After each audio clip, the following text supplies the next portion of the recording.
The war that's followed the invasion has already taken at least 8,000 civilian lives, according to a UN Human Rights Office. And there appears to be no end in sight. Ukraine held a remembrance ceremony in Kyiv today to honor all of the lives lost.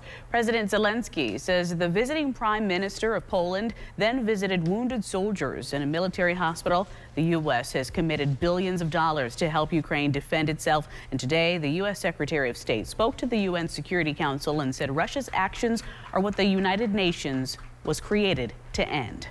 No seizing land by force. No erasing another country's borders. No targeting civilians in war.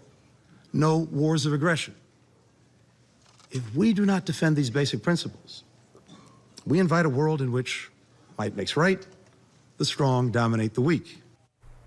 The tragic conflict has affected people in the Milwaukee area. CBS 58's Victor Jacobo shows us how they're marking today's anniversary.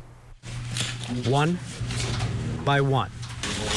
Lyuobov Levitskaya, one of the lead designers at Welke's, a florist shop on North Avenue in Milwaukee, gently places blue and yellow flowers in an arrangement. She has family in Kyiv and St. Petersburg.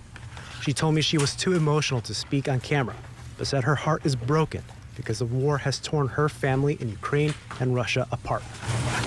She shared with us some of her own personal stories, which have been heart-wrenching. Nearly a year ago, I visited Welke's as the war was beginning. Throughout the war, Levitskaya has created arrangements using the blue and yellow colors of the Ukrainian flag. Flowers can make people think and reflect and know that there are people there helping them, beside them, wanting to be behind them. Recognizing the power of flowers to show support, Welke's Milwaukee florists chose to step up and share that with others affected by this war in our hometown community. A year ago, Levitskaya and Welke's sent a bouquet to European food and gifts in Shorewood. Today, they did the same. Look at that masterpiece. The shop's owner is Nikolai Rogovsky, who has family in the Ukrainian port city of Odessa. Every day they're scared, not knowing what's going to happen tomorrow, because it's pretty much impossible to predict. Either it's going to be a rocket or it's going to be a drone or anything else. But the flowers from Levitskaya and Welke's give Rogovsky a sense of unity, pride, and hope that soon the strength of the Ukrainian people will lead to peace and an end to war. We kept that tradition alive, keeping that beautiful bouquet on the window at all times so people would be reminded of that spirit. In Shorewood. Pray for Ukraine. Victor Jacobo. God bless the United States.